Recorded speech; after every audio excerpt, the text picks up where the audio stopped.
Shirley, thank you so much for doing this today. This is going to be such a great gift for your family. So tell me where you were born and grew up. I was born in Salida, Colorado, which is a little town south of Denver, between Denver and the New Mexico line. Okay. And it was a little railroad town, and my father was a conductor on the railroad. And I was born there in 1928. And we didn't live there too long because we moved to Texas, to Big Springs, Texas, and stayed there probably 2 years or a little more. And then we moved back to Denver. And so I basically grew up in Denver. Okay. Why did you move to Texas? Why? Mm-hmm. For my father's employment. Okay. On the railroad. Right. Okay. At that time, railroad business was different because you went where the jobs were offered, and it was a seasonal thing more than a steady day-to-day type employment like they have now. So we would move, he would move from place to place during the peach orchard harvest. It would be in Grand Junction. Most of the time, though, in my later years, it was, he had a regular run, and it was, of course, during the war, it was on troop trains. And then peach harvest, and just back and forth. He retired when he was about 65, and then just stayed at home. And actually, he didn't stay at home much. He sold insurance and had a little insurance business. So, but I grew up basically in Denver. Okay. Went to school 12 years at Cathedral Catholic school that we lived very close to, and that was great. My sister and I had only one sister, and so Jean and I both went to Cathedral. How is it different than it is today? Like, what were the fads? What did kids do for fun? We went to football games. We had a pep club. I think it was really very traditional. We had orchestra, and we had a band. I played in both orchestra and band. We went to football games, basketball games, and of course, being in a Catholic school was a little different being in a public school. Okay. Because our activities were a little more limited. Mm-hmm. We didn't do field trips. Those things didn't happen. Were your teachers nuns? My teachers were all nuns. Were they allowed to discipline you? Oh, with like a ruler? Okay. By all means, you had a great respect for your teachers. Mm. I think that is something that's very, very good. I don't know that all the teachers were, they were good teachers. I think, because they were all taught by single women, and so there was a little different edge there than what you would normally find in a school. Okay. In a public school. Did you ever get in trouble? No, I was always a good kid. Yeah. I really was. I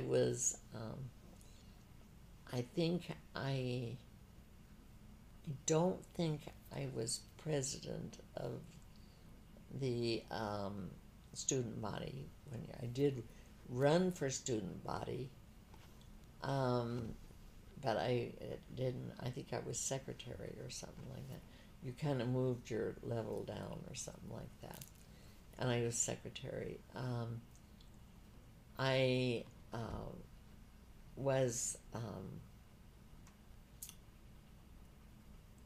was always busy, but when I started work when I was 14, that kind of eliminated some of your activities too.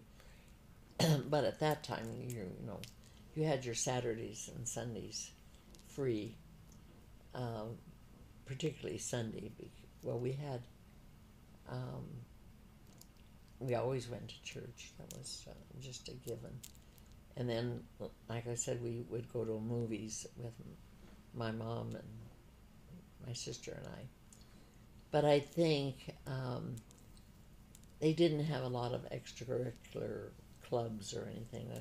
For one thing, gas was rationed, tires were rationed.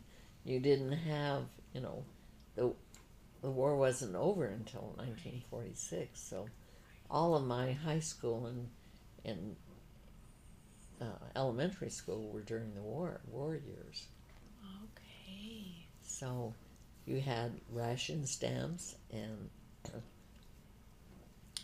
I rode the streetcar to work and then walked, and it was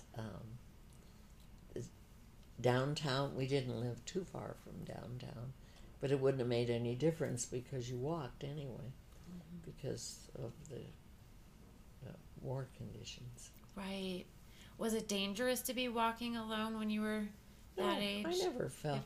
I think one time I remember being followed, and that was,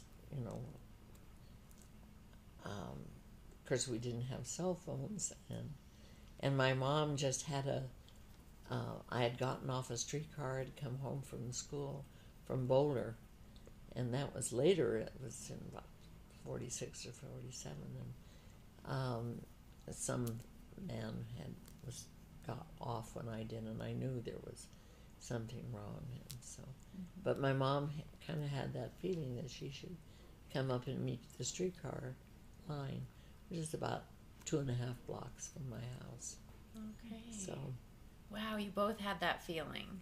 Yeah. That's amazing. Okay. Oh. Yeah. But other than that, life was really very simple. The young men, the boys my age, were enlisting at 16 to go to war. So, you didn't date. You had a boyfriend to go to a dance with, a prom or homecoming, 2 dances a year. But that was it. Right. And otherwise you didn't date. There was just... Yeah. Do you remember having bullies in your class? I know that's a big thing today, is bullying. Did that exist? No. No. Why not? We need to figure this out. Everyone I talked to, that just didn't happen. No. I wonder why. I think it goes back to respect. I think we've lost a lot of respect for other people and for their little problems, and also we're so interested in getting ahead ourselves, we lost respect for the other guy. Yeah. Huh. So. But no, I don't remember bullying. I do remember having a gay boy in our class, but he was the nicest kid in the whole world, and nobody judged him any more than we had a Hispanic, and we had an Oriental, and several black kids, and everybody. I never knew what it was like to think of separation of people until I got a little older and saw that there was a place on a streetcar where it said black only. And I thought, well, that's the silliest thing I've ever heard in my life. Yeah. And so it never occurred to me. Yeah. Segregation came later, and in the 60s, and so that was. Yeah, what was that like? It was hard for people in the West to understand what the segregation was in the South. And I don't think I understand it to this day. Right. I've always been fascinated by Civil War events and what caused it and what happened and things like that. Right. So, Yeah. but we didn't have a lot of. My sister and I had probably 2 dolls, and that was it. The rest of the things you made out of cardboard, or if you wanted to put the doll in a house, you made the house,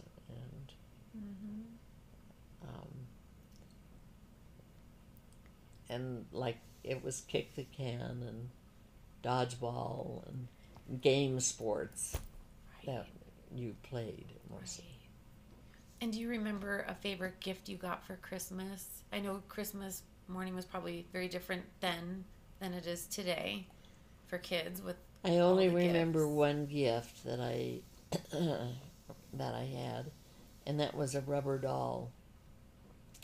It was a latex doll, and they had just barely come out, and I don't think I was maybe 5. And my mom had sold subscriptions to the Denver Post. It was during the Depression, and she had sold subscriptions to the Denver Post to get enough money or something to get these 2 dolls, and that's what Jean and I played with. These rubber dolls. They didn't have glass eyes, or they were just very minimal. Okay. But Mom made clothes for them, and that was. But other than that, I can remember one birthday party, and my birthday's in April, and it snowed, and I went out because we had an Easter egg hunt. My birthday was on Easter, and we had an Easter egg hunt, and I was bound determined we were going to have an Easter egg hunt, but Jean and I had to shovel the snow off the grass in order to have an Easter egg party, Easter egg hunt. Oh, wow. What were birthday parties like back then? Ice cream and cake, and that was it. Yeah. Mom usually made a dress, but games were like checkers, sorry. I think Monopoly came along a little later, or if it had come earlier, we couldn't afford to buy it, so you didn't have it, and you didn't miss it. Radio, we listened to the radio. Well, what was your favorite thing to listen to? Lawrence Welk. I like music. There was one that was kind of a Inner Sanctum, it was called. It was kind of a scary storyline. But then again, we didn't have a radio until I was probably 8 or 10. Yeah. So what did kids do? You played kick the can, or you played with, you made paper dolls, and or you colored. You didn't have coloring books, so you made up your own things to color. Did you cook a lot with your mom? Was she a cook? No, she was a lousy cook, and she didn't cook good things. And there again, you just had an old cook stove, and it was hard to cook. I can remember going down to a little grocery store called, it was called Little Grocery Store. It was on the on the corner, and they had penny candy. So you get a penny, and you could go down and buy penny candy. Or there was, I think he carried ice cream, and you could get an ice cream cone that was a nickel if you had a nickel to spend. Yeah. So, Good old days. Just nice and simple. they were very simple. Bread was 10 cents a loaf, and I don't even remember what eggs were, but you were very limited. I don't think I tasted steak until I was a teenager. Really? Yeah. Oh. Do you remember where you were when you had that steak? No, I don't. I don't remember. It was stew. It was homemade cereal, because we didn't have Cheerios or those things. It was, I think we had cornflakes, but that was oatmeal or rice. Right. Yeah. What else was rationed besides food and gas that you can remember from the war? Everything was rationed. All your food items were rationed. Meat, gas, tires, nylons. Oh, well, you couldn't even buy nylons. I was working at the Denver Dry Goods. I was probably 16 or 17 when, and it was during the war. Yeah, during the war, that nylons came into being, and they were just the most magnificent things in the whole world. We would have lines out the store, down the street, waiting to get a pair of nylons. Wow. And that's so interesting. because parachutes were just being made from nylon, and then they created these nylon hose. And I love clothes. Clothes were a big thing. Yeah. I did some modeling they had a tea room at the store where I worked. And when I was in high school, they had a high school board that kind of helped teenagers, with clothing and appropriate things. And so I did some modeling in the tea room for their clothing that they were selling. How fun. Did you get to keep the clothes after? No. No. No, that wasn't. I remember one sweater. It was called a Hadley cashmere sweater. And it was a pink cashmere sweater. And I kept that for years and years and years. But don't have it anymore. Don't have it anymore. Sure, it disintegrated somewhere along the line. But I worked in the men's furnishings, and I did folded ties and sold shirts and socks. And I did that from the time I was 14 until I did it even after I was married, and they would call me to come down and work. I was doing cashiering then, but it was a fun job. Yeah, you enjoyed that. Everybody worked. Yeah. Everybody worked. Right. Particularly girls, because the boys were all getting ready to go to the army. Right.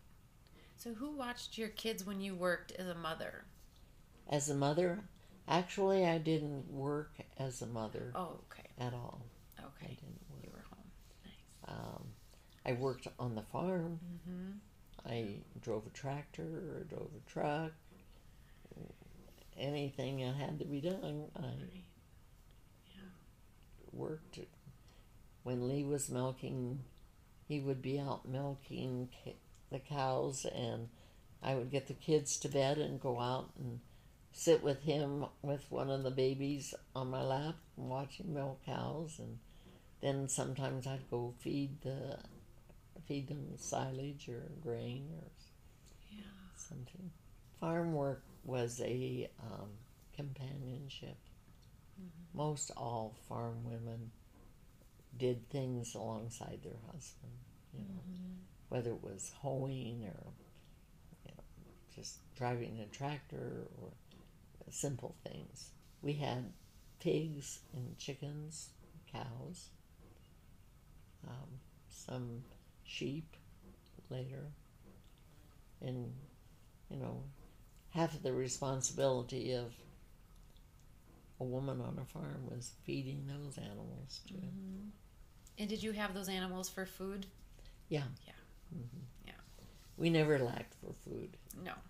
Or milk. Or milk. Milk. Fresh cream. Yes. Milk and food was never an item, a commodity that you worried about. Fresh vegetables, because we didn't live close to stores where you could shop. You had to go in to Denver. So you didn't buy a lot of fresh vegetables. You bought canned vegetables. And at that time, there wasn't a lot of freezing done either, because no one had freezers. You had icebox and refrigerators. Later came. Okay. But Lee was always really good that when a new item came out, when it was, or a dishwasher or automatic washing machine or something, he made sure that I had one. He did. So that was. So how would you get the ice for the ice box? There was when I was a child growing up, we had 3 different guys that came around with wagons drawn by horses. There was a bread man from Rainbow Bread. There was a iceman who had a truck. He did have a truck. It was sort of a truck. It was a pathetic truck. But ice would come in 25-pound cubes, and you would put it into this box, and it had a container on top and a lower container for your vegetables. And so that you got ice probably, depending on the size of the block, once or twice a week. It had a drip thing. It went down to the floor, and the dripped, and so you have to empty the ice pan. Okay. And then there was a vegetable man, and he came around with a wagon of fresh vegetables when I was at home as a child. And he would have carrots and potatoes and cabbage, things like that. So which modern appliance was your favorite? Like a fridge or a dishwasher or Probably the washing machine. washing machine? Yeah. With that many kids, you had a ton of washing. And I think I washed clothes every day of my life when my kids were little. I bet you I did. don't ever remember a day passing that I didn't do a load of washing. Where was the nearest hospital? Like if your kids ever got hurt on the farm, where would you go? You had to go into Denver. You did. Later, when Thornton started to spring up, a doctor moved out, but all my kids were born in Denver at St. Luke's Hospital. North Suburban was the first hospital out here in this area. So when you had your babies back in the day, were you awake for it? Because some people, you weren't awake for it. No. Yeah. They gave you an anesthetic. Okay. So. Yeah. And I was grateful for it. I bet you were. Yeah. I did not like pain. So. Did you talk about your sister much? Did I? Talk about your sister. We didn't have a lot in common. My responsibility was Jean was kind of an airhead and forgot everything. So I would have to follow Jean around at school, make sure she had her gloves, make sure she had her hat, make sure she had a coat on, And But other than that, we played a lot together as little kids. But as we got older in high school, we kind of drifted apart. And not at all when we became in college and I think I was kind of figuring things out myself on my own more, and made because I went to work so early, I think, and had to make decisions and doing things, and it was expected of me, but it wasn't as expected of Jean. So How'd you feel about that? I was angry for a long time, and then I thought, well, this isn't getting me any place. So Yeah.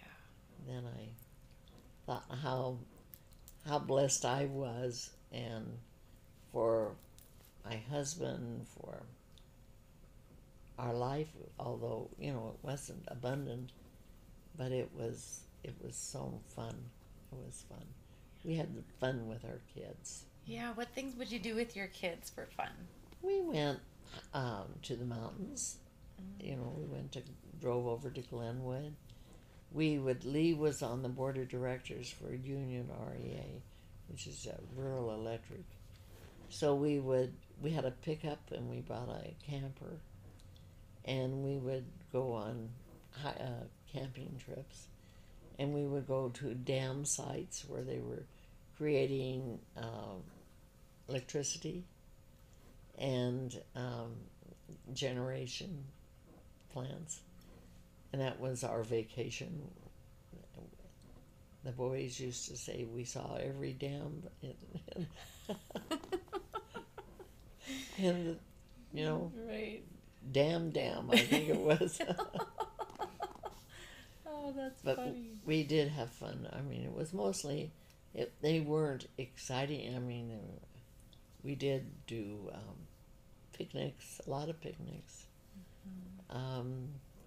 We did things with Lee's brothers and his family, his twin sister and her family. We did a lot with them. We go to Swedish picnics in the summer. What's a Swedish picnic? It's over in like off I-70 and maybe Sheridan or Wadsworth in there, and there was a place called Vasa Park, and all the Swedes would get together once a year at Midsummer Day in June and have a picnic, and so. Wow. And was it a potluck? Everyone brought stuff? Yeah, it was a potluck. Oh, what was your favorite Swedish food? Meatballs. Oh, yeah, those are good. Meatballs. Do you and make them? we still have a lot of Swedish food traditions. You do? Like what? You make the meatballs? Okay. Yeah, and then there's a herring that some of the kids hate, and most of the in-laws won't even allow it in the kitchen. Pickled herring. Pickled herring. I do love pickled herring. Yeah, coming from Minnesota, you probably... Is your heritage Swedish? German. German. Yeah. But I like all the Swedish food. Yeah. Yeah. Cabbage salads. And Yeah. my mother-in-law was a great, great cook. And I learned to cook from her. Okay. Rye bread, Swedish rye bread. Do you still have all her recipes? I do. You can put that in a cookbook. Oh. Yeah, where are those? Mhm. Where? I think they're up there in a cupboard. Some of them I've transposed from Elsa and from Leona. My sister-in-law went to Sweden on her mission and picked up a lot more Swedish recipes and things, and so that was a fun thing. Yeah. But she used to cook for hired men at noon, and they would all come in, and their big meal was at noon, and so This was who did this? My mother-in-law. Your mother-in-law did. Oh, okay. Yeah. Wow. How many people would she feed? Oh, 5 or 6 extra besides her 5 boys and Wow. husband. It's a lot of cooking. Yeah, there was Yeah. a lot. Yeah, she spent her life cooking, actually. Yeah. Oh. I used to like to cook. I don't cook now. Yeah. I learned how to do it, and I'm okay.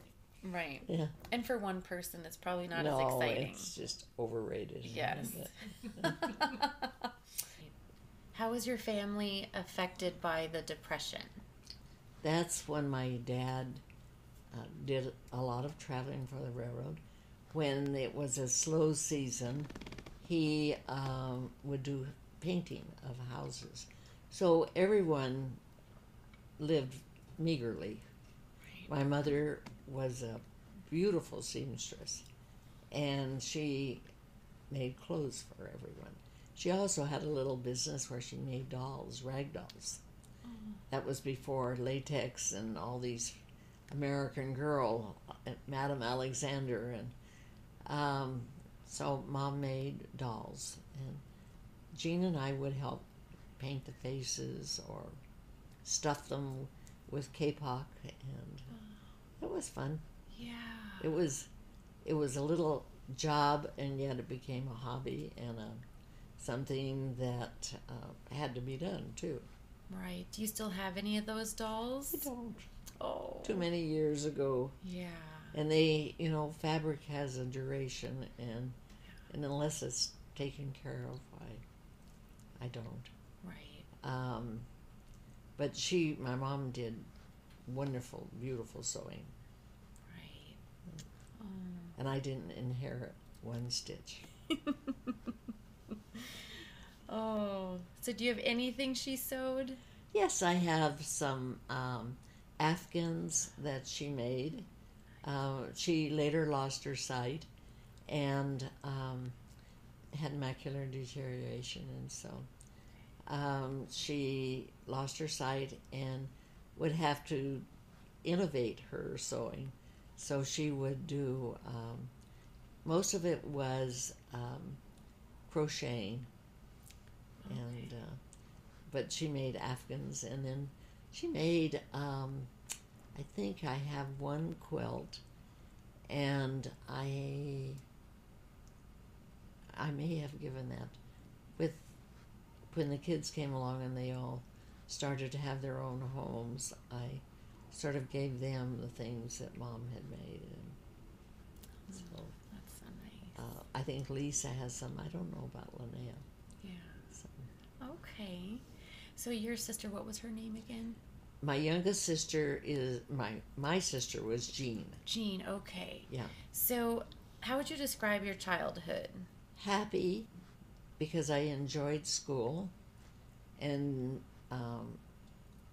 but I don't know things were just so different then, during the Depression, then the war, Yeah. and I started to work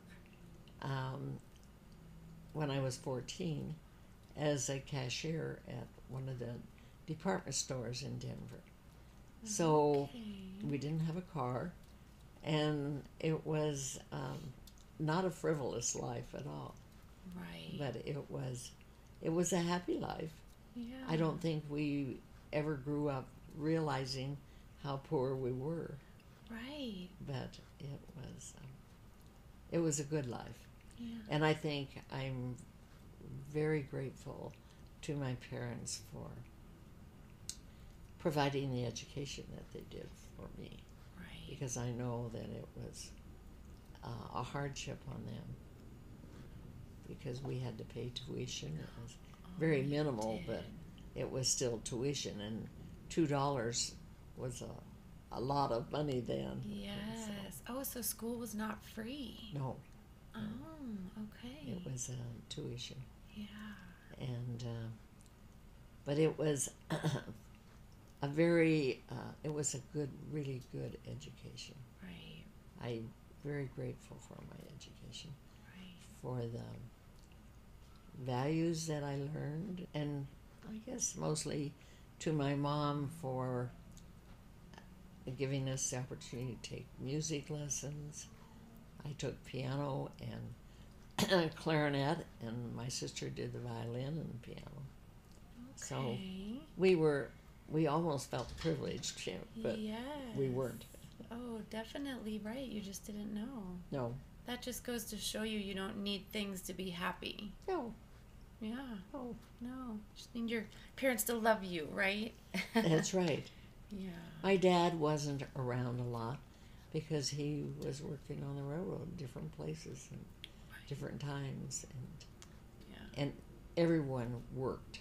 Mm-hmm. No one had time for travel or Right.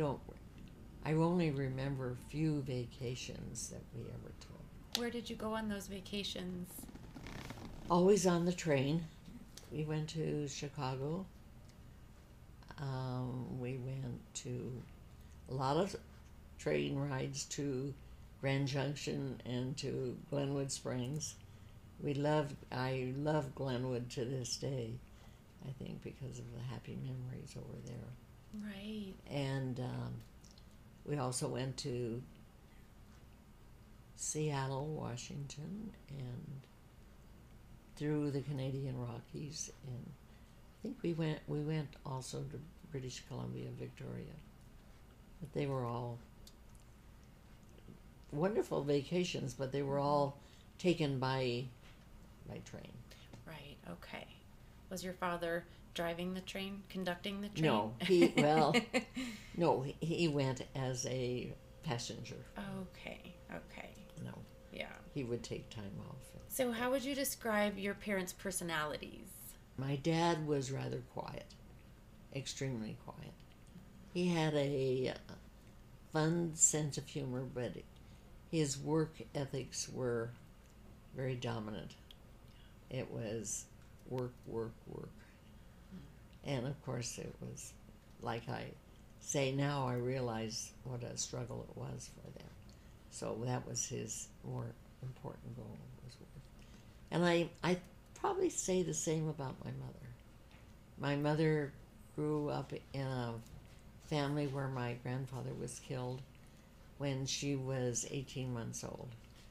And so she never had a male figure in the family. So my grandmother and mother lived in, I think there were 6 children that my grandmother raised by herself in Wow. Cripple Creek, which is a little mining town in the mountains, Okay. Pikes Peak. How was your grandfather killed? In a mine collapsed. No. Yeah. Oh wow. And he had a brain concussion, and that time, of course, medical science was not what it is today, and so he lived for about a week, I guess, and then pneumonia set in, and at that time it was right after that he passed away, and that same night my youngest uncle was born. Wow. So my poor little grandmother had 6 children, and 2 boys and 4 girls. How did she make ends meet? It was a benefit that the mining company provided for widows. Okay. It wasn't an unusual thing at all. Wow. So, but my 2 uncles became miners. My aunts all became teachers, along with my mother, and so 2 of them taught in Denver for many, many years, 40 years. Well, one in Denver and then one in Brighton. So. Wow. Oh. Wow. That's really neat. What was your parents' relationship like? I can't say it was a very, it was strained because they were almost leading separate lives. So we didn't have a lot of family togetherness at all. My mom was certainly the dominant one, My dad kind of drifted in and out when on his railroad runs, and he drank too much, and that was always a problem in the family. I think I felt love, and yet I felt the drinking was always an issue for me. Right. I could not handle that, even as a little kid. Right. So Were your parents Mormon? no, Oh, they were my not. mom was Okay. Catholic. My dad didn't really have a religion. Okay. Right. So Okay. So that was hard on the family. it was, there was just a breach there of not unity, Right. where in the Mormon culture, our families are the most important things. Yes, absolutely. Husband and wife, all on the same page. Yes, And definitely. hopefully your children. Was your father, was he like that his whole life until he died? His father was killed when he was 9, so he quit school. He didn't have any kind of a formal education. Okay. But education was very important to him. Right. And he was very, very intelligent man. And so his education was very limited. And he then became, he had 3 sisters, and he became the wage earner for my grandmother.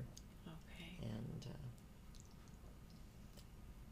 he and my grandmother bought a little farm out in Otis, Colorado, which is out where there is absolutely nothing but, Yeah.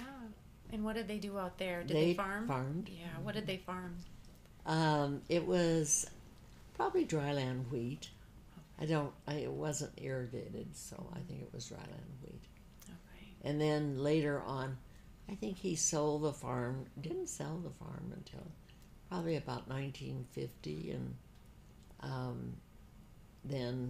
and how he ever hung on to it is more than I know, but he had good renters, I guess. So. Okay. Right. So, and they would, I think it was only 160 acres, so. Would you go out to the farm and visit? We lived on the farm one summer, and it was terrible. And Why? it was hot and windy and not nice. Okay. And I don't remember anything very nice about living on the farm then. Okay. And I think I have a convenient way of blocking out things that I don't want to remember. Yes. Yes, I think we all do. Definitely. I think I probably have more of a talent than anybody else. Oh, so what would you and your sister do for fun when you were young? We lived, we had bikes, but not until we were a little older. But we played kick the can, and we made doll clothes for our paper dolls, which are unheard of now. I played with paper dolls.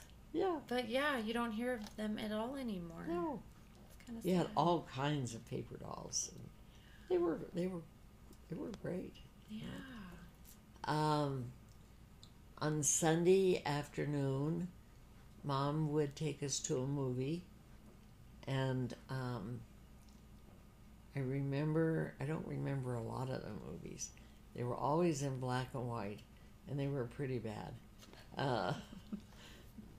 I remember seeing The Wizard of Oz and being just awestruck that it was so beautiful. Right. And that was, but we always went to a movie on Sunday afternoon. In the evening, it was homework, because education was a much different Right. field then, and we always had homework. And in a Catholic school, it's very strict. And so you had piles of homework to do. Wow. But it was, we would play with a doll. In the fall, I remember raking leaves and making a playhouse out of the leaves, rooms, and we had a couple of friends that lived across the alley that we were good friends with, and they were always kind of on the same page as we were. Right. So you lived in the city. I lived in the city. Okay. So, and you didn't enjoy the farm, so you enjoyed the city life. Yeah. Well, I didn't know any different. Right. The farm was such a fleeting thing. It was, I just can't remember really any fun things happening when I was a small child on the farm. Right. It became another story when I got married and moved to the farm. Oh. And You moved to a different farm or that farm? no, we moved to, my husband and I, he was a farmer out here in Adams County. Oh, And okay. so we moved in 1951, and we got married, and he had just, with his brother, had bought 320 acres down on 100th Avenue, and we lived down there. Okay. So, And did you farm? yeah. You did. What did you farm there? It was irrigated, and we had hay, and we did mostly in the alfalfa in the summer, and then we rented other farms because his parents had a farm not 3 miles or something from us, and so he and his parents and brothers would also farm different pieces of land that they rented for other farmers or from people who owned the land and then moved to Denver or something. Okay. So you said you went to 12 years of schooling, right? Okay. And then what did you do after school?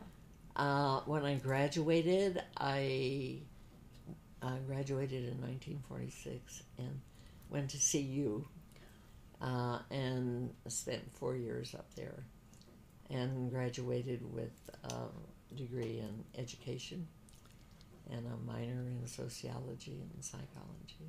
Okay. Taught school for 3 years in Cherry Hills in Denver and then out here in Adams County. Okay. So when did you meet your husband? I met him in about 1946. He had just come home from the war, and through a friend, a mutual friend that I had gone to school with in Denver, and we used to come out on the weekends when we were in high school, and there was she lived down the road from here now, over on I-25 and 136. So a bunch of us would come out and spend the weekend, and her dad had sheep, and we would herd sheep to the little train station where they were loaded. It was wonderful then, and that's when I think I really grew to enjoy what Jean had growing up. That was my friend, Jean. And so I met Lee, my husband, through her. I was dating her cousin, and so it kind of evolved around. Right. He was sending pictures of me to Lee when he was in Korea. Okay. But anyway, we started square dancing together. I was his square dance partner. He went to CSU on the GI Bill of Rights, and so I finished his college education up at CSU, and I was at CU. So we just kind of commuted on weekends, but we always went square dancing. Where would you go square dancing? Oh, everywhere. We were really good, and so we had a great square dance square, and we won some national competition, and Wow. so at that time it was a very big sport, or whatever, entertainment, or what, I don't know what you want to call it. We went to Colorado Springs, we went to Boulder, Wyoming, Kansas, Texas. Wow. Yeah. Had you started dating yet, or were you just Yeah, partners? we were dating. You were? Okay. So at what point did you know he was the one? From day one. Oh. He just didn't know it at the time. He didn't, but you did? Yeah, I did. So how long did it take for him to know? I don't know. He was really kind of timid, and I think because of our religions, it probably took longer than normal couples. Okay, so he was Mormon and He you was were Catholic. Mormon, Okay. And right. So there was a challenge because of different religious backgrounds. it wasn't anything that we ever argued about. Mm-hmm. I never drank. I never smoked. So it wasn't an issue as far as our what we did, because we always square danced, and we were always with 6 other couples or 6 other people, and but it was just different, the things that we did that were important to us. But every weekend, and we dated 5 years. 5 years, okay. Then how? I finished college and was teaching in Denver, and well, for one thing, both of our parents insisted that we finish college before we got married. Mm-hmm. And there again, I think it shows the wisdom of my dad, who didn't have even a high school education. Oh, yeah. How important he felt educating his 2 daughters was. Mm-hmm. So. Definitely. Okay. And then your sister graduated from college as well? She didn't graduate. She went to Loretta Heights, a Catholic school in Denver, and Catholic college. And but she didn't graduate. She got married and children. Okay. So I got married after she did. She was younger, but I got married later. So how did Lee propose to you? I have no idea. It was just that we had gone together so long, and that we knew we were going to get married. Mm-hmm. And so at one day he said, let's go look for a ring. And we went down to a jeweler in Denver. It was Argenzio Brothers.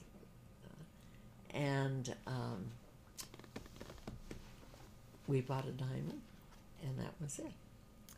And it was not a proposal. It was yes, this is the right thing for us to do. Yeah. We got married. He gave me my ring in April for my birthday. Mm-hmm. And I guess it was kind of a birthday present too, Right. And but it wasn't any big exciting thing. It was, okay, let's do this. Yeah. So what was your wedding day like? Very low key because of our religions, again. So you were able to get married even though you weren't the same religion? Right. We got married by a justice of the peace in my home. Okay. But because my mom was having a difficult time with it. Well, not my dad, but my mom was having a difficult time. Why did she have a hard time? I think she felt like after giving me 12 years of college or schooling in a parochial school, that I should be faithful to Catholic Church, Catholic religion. And it was almost a reflection on her, not anything else, I think. well, I did this, and you should be grateful, and therefore you should, And then, of course, my father not being a member, but he was fine with it. Yeah. So it was kind of a compromise. Right. And I finally had to say, well, we're getting married on June 2nd. I would love to get married here at home, but if not, I'll go to the Justice of Peace. So we got a Justice of the Peace, and we're married in my home. But there were only his parents and my parents. That's all. Okay, not your sister? Yes, my sister was there, Okay. but she was not my maid of honor. I had another friend that was my maid of honor. Okay. But my sister was there. She was there. Yeah. Okay. Okay. Because she'd gotten married previously, Right. But it was very, very low key. We didn't have a honeymoon because it was June and crops had to be done, and there was farm work. So we got married. I think we went to a movie, and then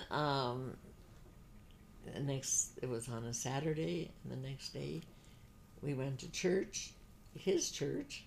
Was that the first time you went to his church? No, I'd No. been there before. Okay. And so we went to Lee's church, and then came out, and we stayed with his parents for about a month, maybe a little less than that, and until our house was livable, which was big question mark. What livable really meant. Was a fixer-upper? It was more than a fixer-upper. It was keep the walls standing, and it was just a little old farmhouse. And he added on another little outbuilding, and made that a kitchen. We didn't have plumbing the first 4 months. Wow. And nor running water. So how did you go about on a day-to-day basis? Slowly. Yeah. He would, because he was farming some land out eastern Colorado, so he would leave early in the morning, and I would go into Denver and stay with Mom. Okay. And then in the fall, I started teaching out here, and we got heat, and we got plumbing, and everything we needed then. So. And then when did you decide to start a family? It was my first child was born we were married in June and that of 51, and Craig was born in November, the 24th of November in 52. Were you surprised, or were you planning a family? I planned it. Yeah. Okay. I only had one sister, and I definitely wanted a large family. Lee's family were such a very cohesive group. He was a twin, and had a twin sister, and she was the only girl in the family. There were 6 boys and Leona. And so, and she and I were good friends. She had gone to CU also, and we were good friends up at CU. That's nice. So, And then how many children did you have? I had 7. 7. Okay. And were they all raised on the farm? All, well, how would I say that? Kent, probably, Heidi's husband, was probably the one least raised on a farm, but we weren't milking cows when he was born. Okay. We had gone, and Lee had started a real estate business by then. by the time Kent was born. Okay, so what made him decide to start a real estate business? Eating.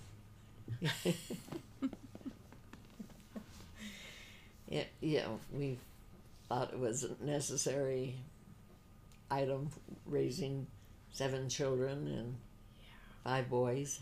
Did he do commercial or residential real estate? He did land development. Okay, it was land At the development. very beginning, he did a little bit of everything. It was a little commercial, a little building, rentals. It was a little bit of everything, just to get his. His degree was in agriculture, so it was a new field for him. Right. But it was economy was changing, and so the real estate market was a lot better than the farming industry. And we had been milking cows for 12 years, and so I loved the dairy, though. I loved having cows. Yes. He hated every minute of it. Oh no. So would you get up before work and go milk the cows? He would get up and go milk cows, and we had a farm milking parlor, they called it. It was very kind of new thing then, but it was better than the old kind of milking cows with a bucket, and he never did that. But it was a great farm life was a wonderful place to raise children, Right. and to teach them the value of work, and just a lot of qualities that you want in your children, and integrity and honesty, and you have to have those qualities when you're working on a farm. Things have a time that they have to be done, and they take priority. So it takes you immediate dedication to that project. Right. So did your kids ever complain about all the chores? They probably did, but we didn't listen. So, my kids were really wonderful kids. They certainly helped. They were so good about helping the boys. And even Linnea and Lisa would do their little chores, and Linnea and Lisa and Kent came after we had decided to go into real estate. But they still had chores to do because we lived nowhere, out in nowhere. Right. They didn't have neighbor kids to go run and play with. They played with each other. Did they Right. get along well? They got along really well. How did you do that? We just said that, going to someone's house to play was a big event. And if they wanted to do that, they had to get along with their siblings first. Or we didn't do that. Right. That's smart. I like But, that. and, we certainly, we never made any money milking cows at all.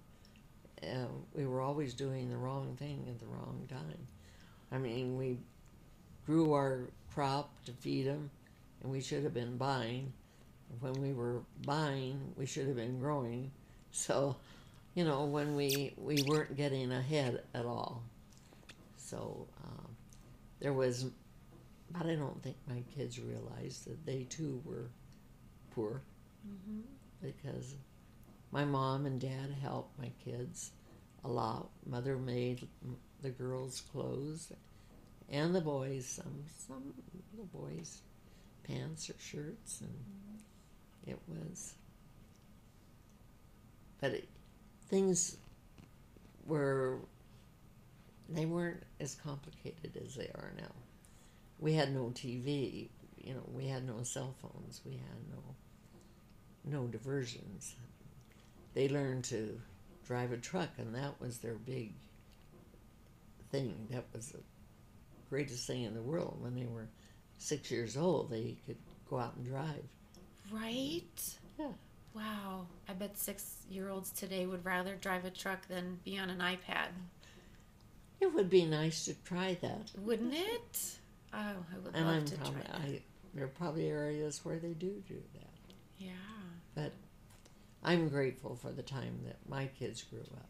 And Right. I see all of my grandchildren now, and the boys all had an opportunity to participate in sports, and they wrestled and they played football.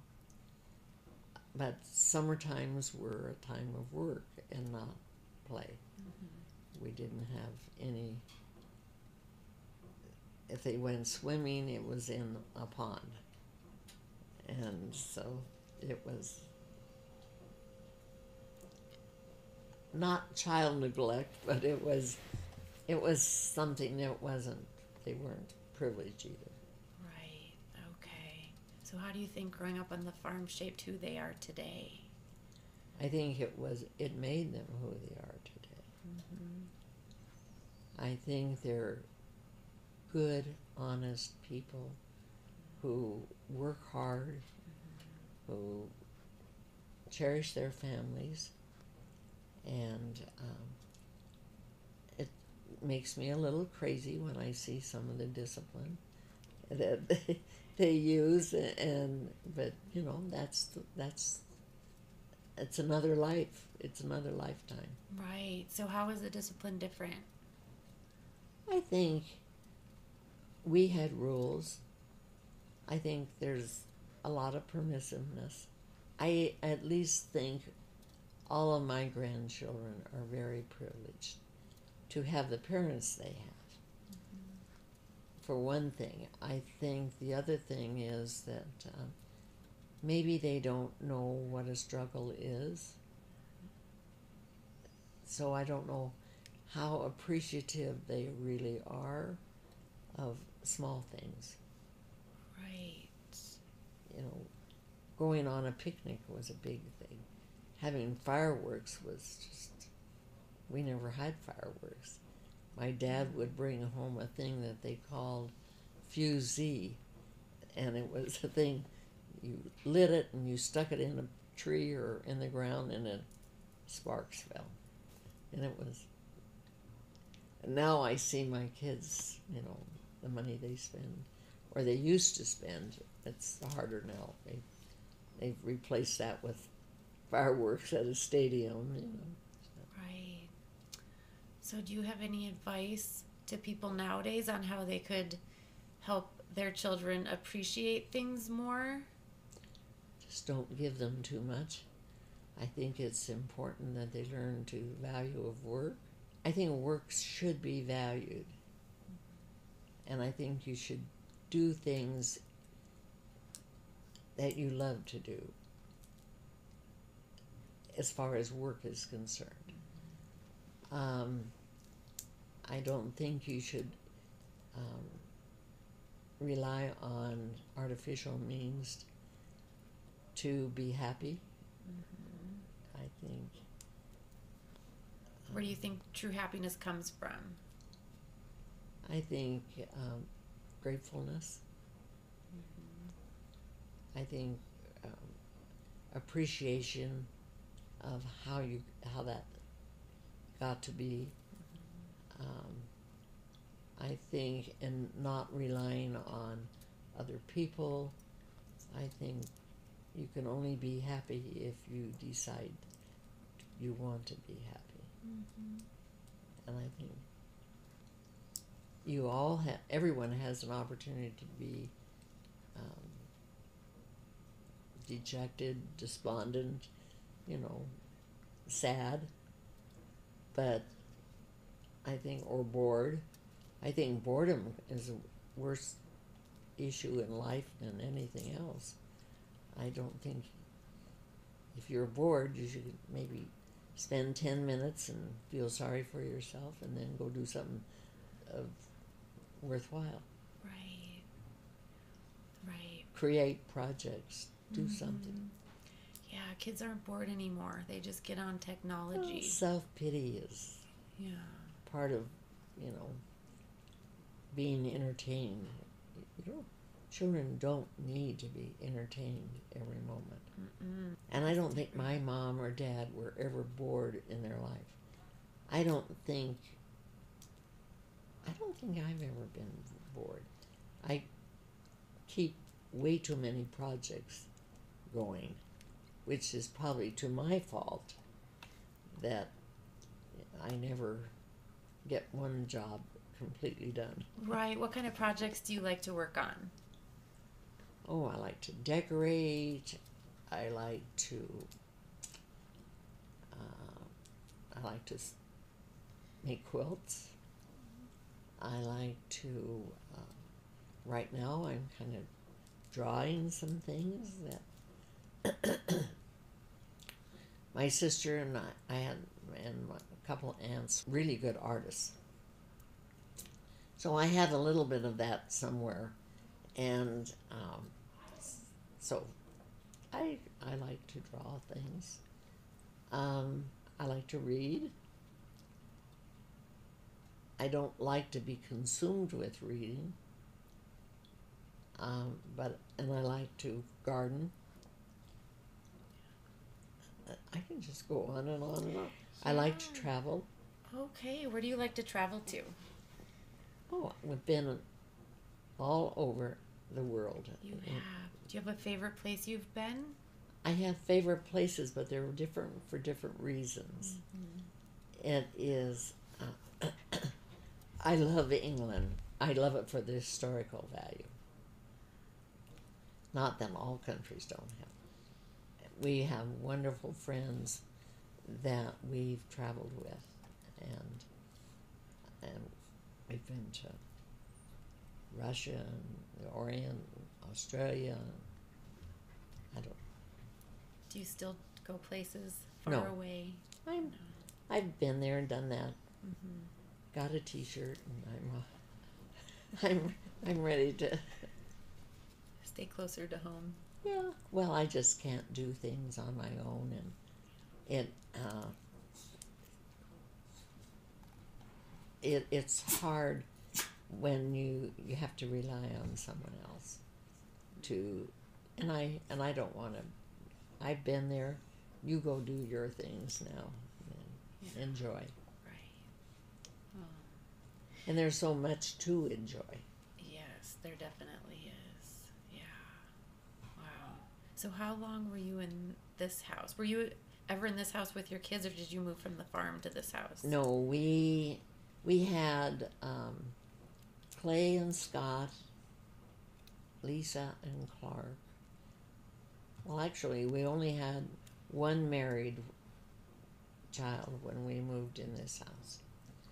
And we built it in 1972 and moved in, started in 72. I think we moved in the spring of 73.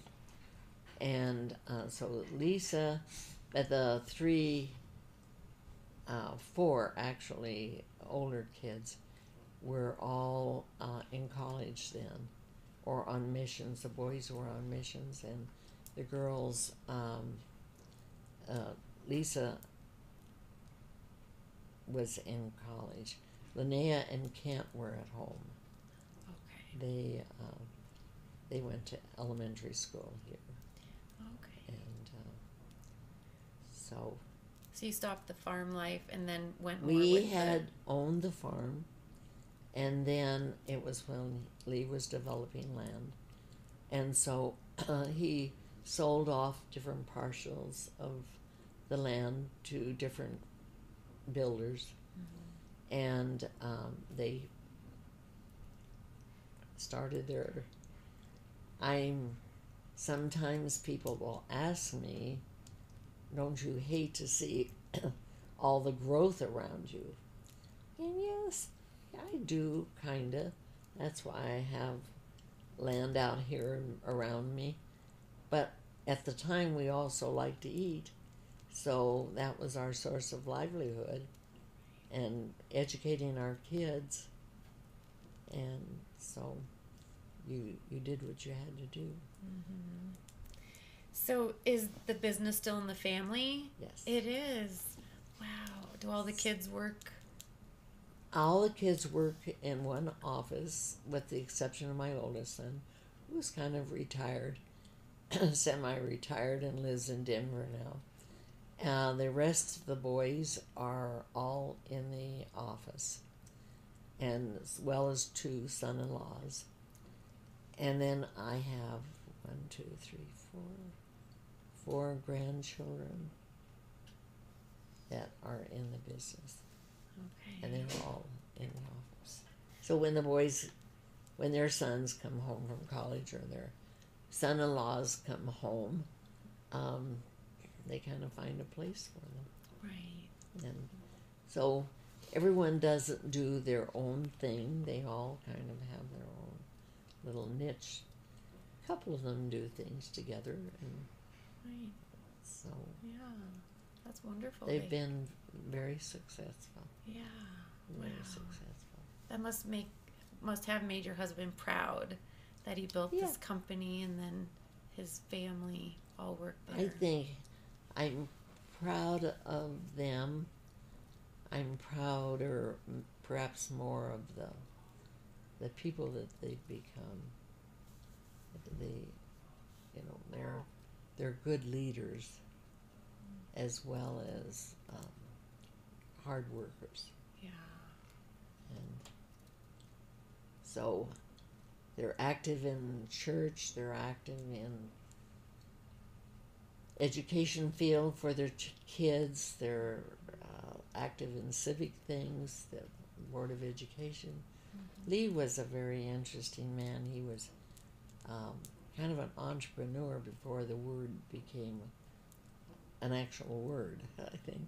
Okay. Because of the vision that he could see. He started Education Foundation. He was instrumental in getting the Chamber of Commerce out here. He was just many different things. Wow.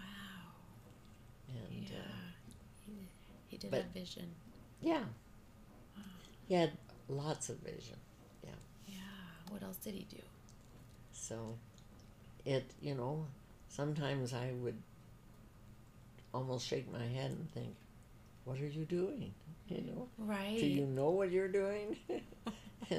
But I learned that to trust his judgment was the most important thing. Right.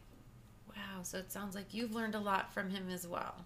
I learned immensely, I think. I feel like who I am today, I learned from him. Wow. What stands out the most of something you learned from him?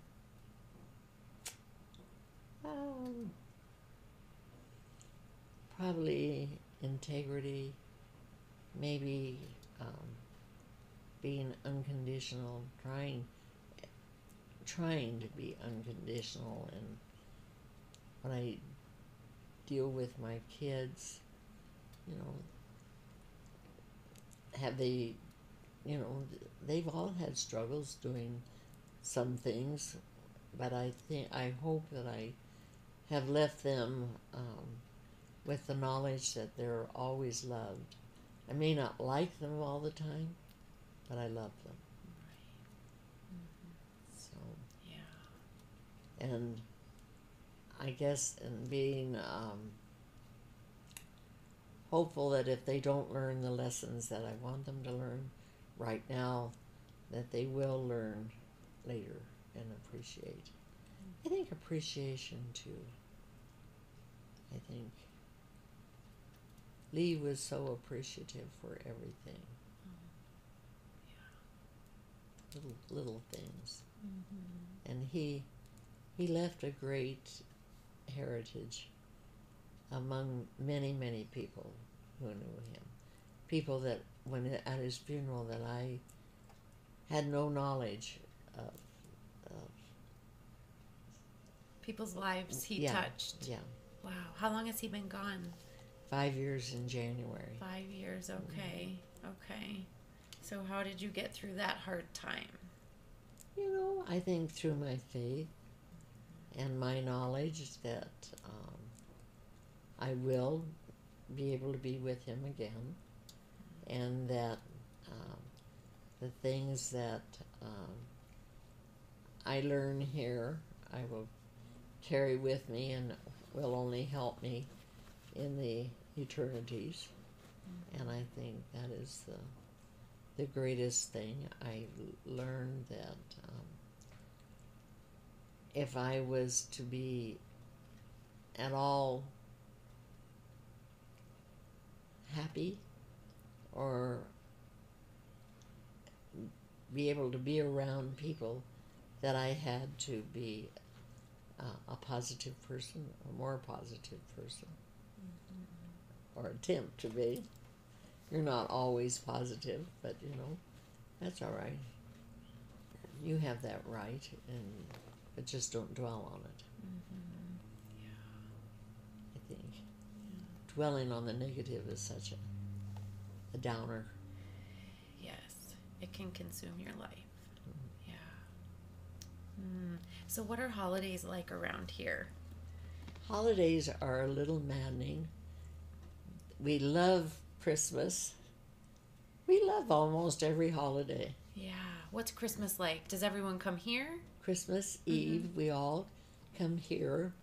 We'll probably have 80. Wow, and that's all family. Yeah. Wow. Okay. So they all try and come home around at Christmas. Who cooks for all those people? Everyone is. They are my daughter-in-laws and my granddaughters are wonderful, wonderful cooks, and they are so selfless when it comes to doing things like that. Right.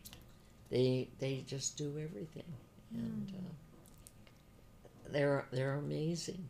Wow. And so we'll have everybody brings a dish or two, and we have Christmas Eve here where I usually give them money ahead of time, and then they go by for their child, and then they'll bring in here. We'll get together on a night prior to Christmas, and we wrap all the gifts together, the girls, and the room is filled. Christmas Eve we have a dinner. It's usually Qdoba or barbecue somewhere or that we bring in. Right. But the little ones are just, a little wired, and so they're not interested in the food that much. So we eat a little something, and sometimes it's soup even. And then we have a talent program where kids all share their talents, some more than others. And then we have the story of birth of Jesus. And one of my daughter-in-laws has made costumes for those, the shepherds and the wise men and Mary and Joseph. And there's always a new baby that is baby Jesus, and Jesus changes every year. And after the story, then we pass out gifts, which is completely chaotic. Yeah. There's so many. Yeah. I bet. And everyone gets one? At least one. Oh. Usually more than one. Okay. Yeah. Wow. I love Christmas, so Yeah. I have been accused of being what, Heidi? What would you say? Overly enthusiastic. Meaning? Everybody gets lots of gifts. They're well loved. Okay. Well, that's fun. It is fun. Yeah. It's a gift for me. To see them. Yeah. Open. It's I think I'm a little maybe selfish that way because I just love it so much. Yeah. Well, that's not selfish. It's very generous. Yeah, It does something for you to see their joy. it is. Yeah. And so, but otherwise, we spend a lot of time in the summer at the lake, and that's fun. What lake? We have a lake over in Old Brighton off 144th and Old Brighton Road. So we have a family boat and ski boat, and everybody water skis and jet skis, Fun. and one of my grandsons now has initiated a Carlson family, what's it called? Shootout. Skeet shooting day. And then we have, sometimes they'll be, if the ice gets hard enough, they'll take their skates or razors or whatever they do and go play on the ice. And Wow. What a fun way to grow up and to have It that is. to go to. And in the summer, is it on the weekends everyone goes out there? or every evening. Oh, it's not very far away? No, Oh. it's 10 minutes. Oh. Wow, is there a home on the lake? There's a boathouse, A boathouse. Okay. but some of them have made it a home. One of the cousins has a motor home that you don't have to do that. Oh, I love him. But they have a motor home that they keep over there, and some kids just, when the Boy Scouts use it, they sleep in tents or on the sand, and Yeah. it's Have all 80 been out there at the same time? almost. Almost. Sometimes we lose track. We don't know who belongs to the family. I'm sneaking in next time. who is a guest? Let's see. No, what is that one? We also have a house in Breckenridge, and a lot of them will go up and spend a weekend in Breckenridge for Yes. skiing, That's so and nice. that's usually available all year round. It's amazing to me how much is used in the summer as well as in the winter. Mhm. So, Yeah. Yeah, it's my favorite time to go is in the summer. is it? Yeah, I love that. It's a beautiful area, Yeah. and they go hiking and they go Glenwood or fishing, or it's just fun. Right. Wow. So what are some favorite memories you have being together with the family? Either at the lake or over during Christmas? I don't know as I can pinpoint one memory. They all seem special when you get them together. I think when Dad was alive, I think they all spent time here with him because we knew that he had Alzheimer's, and so it Oh, was he did. about 10 years of slow progression of losing his cognizance and things that he used to do. He was a lot of fun. The kids remember lots of things that Grandpa did with them. Make potato guns and just crazy farm kids things. Yes. And so I think there are lots of memories. I think each kid would probably have their own special memory. Kent and Linnea were together as young kids together, and they have their own little special memories of the two of them. And then the older ones, each Clark thinks that he was the workaholic and he kept the farm together. But each one has their own little contribution to the overall dynamics of the family and what memories bring. How well I think they did get along well. they, and I don't remember ever having to be to really ground kids. That was a word that came about later, Right. grounding. Yes. Right. Were you the disciplinarian or was Lee? I was the disciplinarian. Okay. Yeah. Okay. Because I was home more than he was. Yeah. I mean, he was farming, but he would take the boys with him, and they would do bales, and they would drive silage trucks, and so they learned their chores. He would even have some of the men from church would have their boys come out and say, "Lee, will you give my sons a job? I don't care if you pay them or not. Just teach them how to work." Wow. We need him around to do that. Yeah. For a lot of kids. Yes. Wow. Yeah. That says a lot that other people wanted him to have their kids work with him. Wow. So looking back on your life, how did you imagine that your life would be? Like when you were young, is this what you imagined or how is it different? Well, I knew when I was in high school that I wanted a larger family.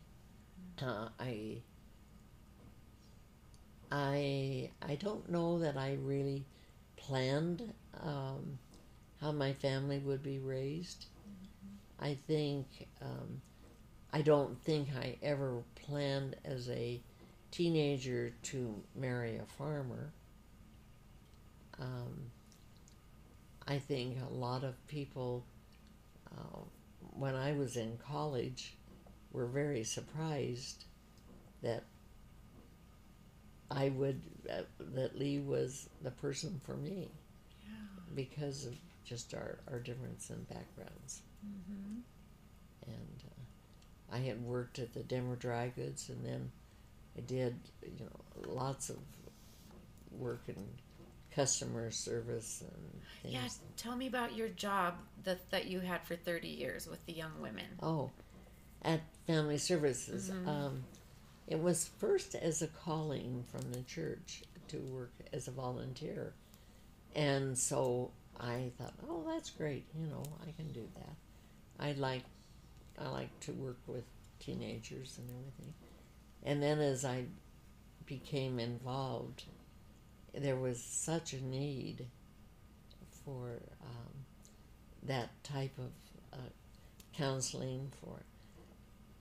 So we would create programs that would benefit young women.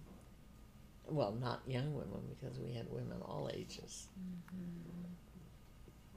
And they were all pregnant women? Pregnant women. Okay. Out of wedlock, mostly. I think maybe there was one or two that were married and were thinking of abortion, and I don't believe in abortion, and so it was, and the church doesn't either, and so, but I grew up with that because the Catholic Church does not believe in abortion either. There are alternatives to abortion. And so I think it was working with young women as far as that. Mostly helping them with their self-esteem. Okay. Did they train you?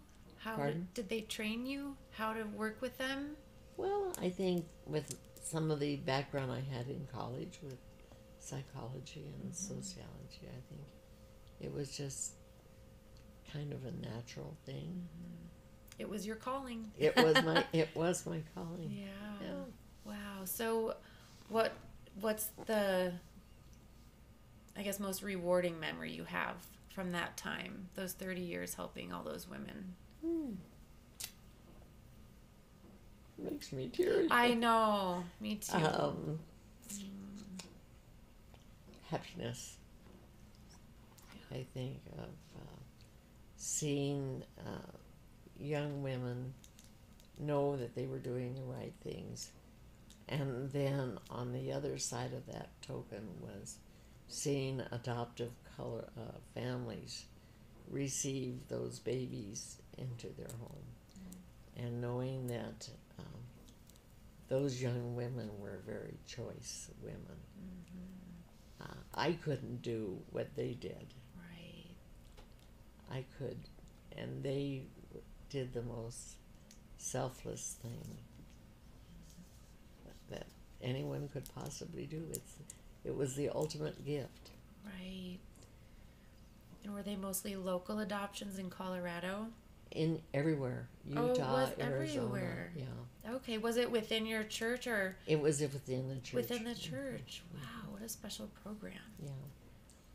And it really it was a really special program. Yeah. And do they still have it?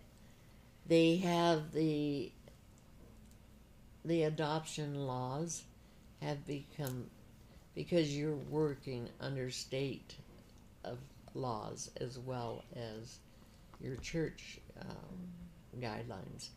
So the state laws became so different that they will do a private adoptions now, which have become more prevalent than the agency adoptions. Oh, okay.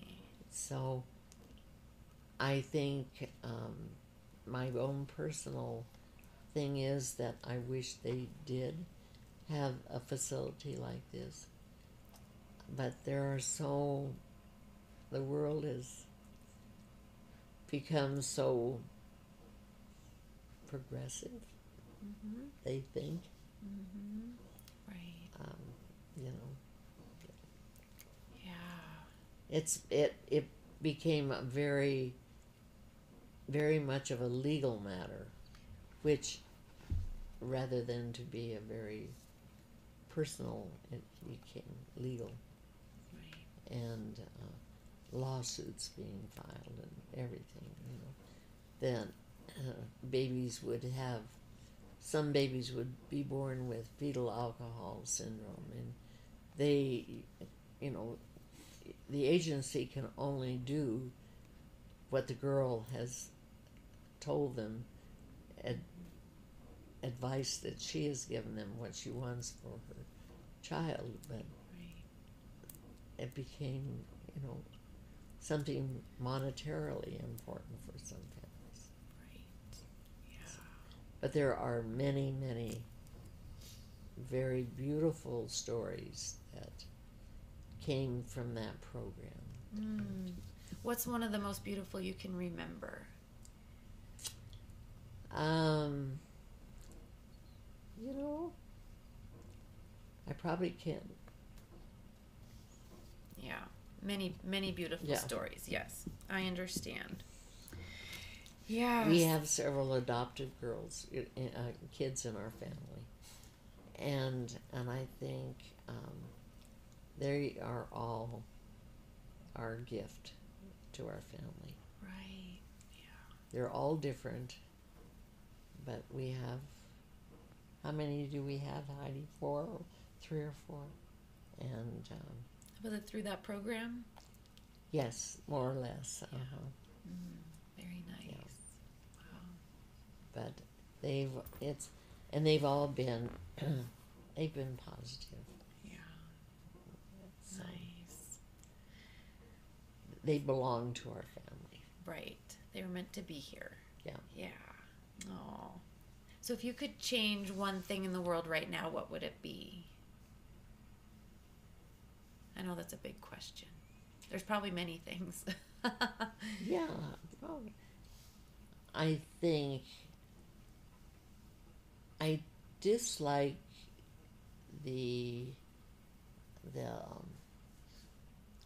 influence that the media has on our youth, on their parents. I think it's made them permissive. I think they've made them entitled, and I think I would like to see them be more influential. I think they have great, great powers. And I think the media does great things. I think it's also a very dangerous instrument in many hands, where they have let everyone think that, you're entitled to this and you're entitled to that. You're not entitled to only what you work for, and to the problems that you solve and the choices that you make. Teach them correct choices. Everything is back to our choice, whether we're happy or whether it is a choice. Right. Yeah. No, that's very true. So what makes you laugh more than anything? Laugh?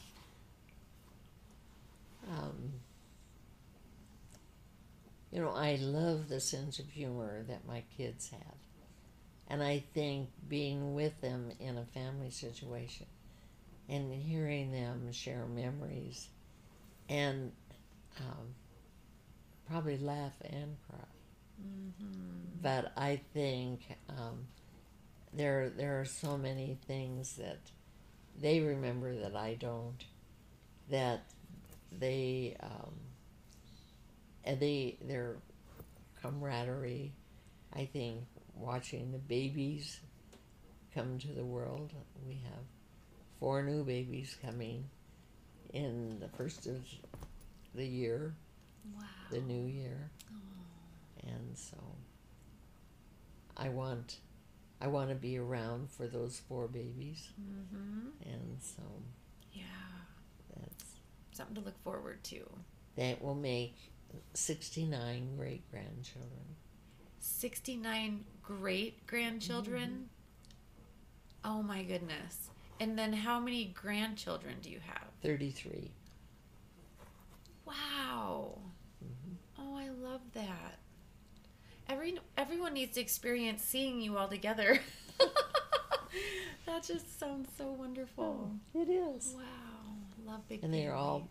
beautiful, talented, and adorable. Yes, all of them. They all are. Yeah. Yes. So what's the best compliment you've ever received? Just, I guess, wondering how I remember all their names. I don't know how you do that. And I think that's a talent I inherited from my mother. She was, she had a wonderful memory. So. You have that too. Yes. That's not like a game you have to play in your head, like to match No. the name. You just remember them all. Yeah. Oh, that's so nice. So what do you think is the most important thing you've learned in this life? I think the most important thing that I'm still trying to learn is patience. I'm not by nature a patient person, but with having so many little humans around, you have to learn patience. Right. And sometimes I get a 0. I've never gotten a 10, but I think somewhere in between. Right. But So when everyone's here and if the kids are running around like crazy, and are things ever breaking and tipping over, and and then is that when you take a deep breath and it think just happens. it's okay? Yeah. And I think I learned that predominantly from my husband too. He was patient. So, Yeah. well, it was the boys that have an accident, or Linnea ran into a police car, and well, it was just too icy, and you should have been maybe going a little slower, but you'll remember next time. Oh. So. Yeah. And they probably did. Oh yeah. Yeah. Yeah. You don't need to yell at them. for the message to Oh, yeah. get through. Oh, that's really nice. Yeah. So, how did you and Lee keep the love alive over the years? Oh, Did you square dance into your later years? not really. No. I think by doing things together, we did everything together. I think we worked in callings together. We worked in. We had one calling where Lee was president of the Denver Temple, and and it's just kind of a little culture thing that Mormons have, where the woman becomes the matron, and she takes care of all the ladies that come through the temple. And I think we did that for 3 years, and did nothing else. I mean, really nothing else for 3 years. And I think that brought us closer together than anything. I think working for other people, doing things together, solving problems together. It wasn't, you were never anxious or worried. It was peaceful and calm and understanding. And when you were at the temple, it was quiet, and people came with a purpose to understand, to learn. And it was just a really very special time in our life. Yeah, that sounds like it. We grew very close together. I think it wasn't something that we had to be together constantly, Right. or that he couldn't see my faults or I couldn't see his.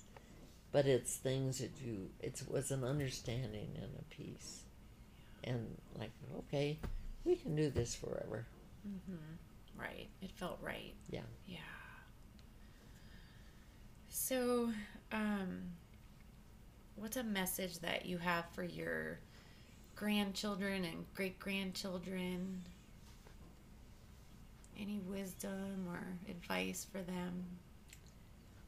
I would tell my grandkids to love their parents, that they're just practicing, that nobody is an expert, and that they need to be patient with their parents. I would tell the parents to cherish their children, because kids are just on loan, and they're going to leave us, and they're going to take with us what we've taught them and the influence that we are on them. I think choices. When I have taught young women, I think most of them think I'm a little obsessive when you have to make good choices. Everything is predicated on those choices, whether you're happy or whether you're unhappy, and to be obedient,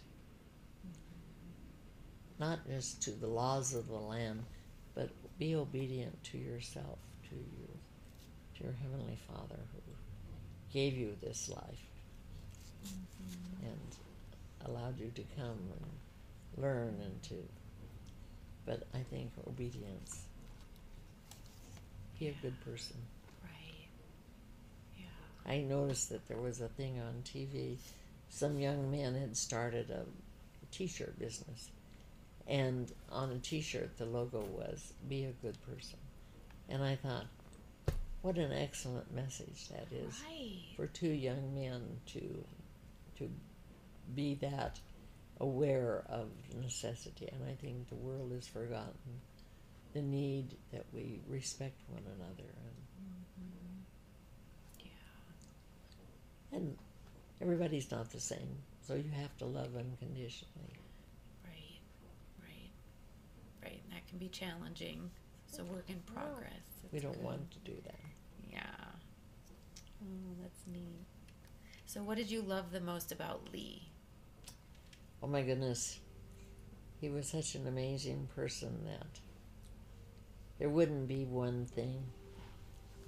I think it's what he taught me, his patience with me. I have a tendency to be a slow learner, and I think that I have to understand things and to really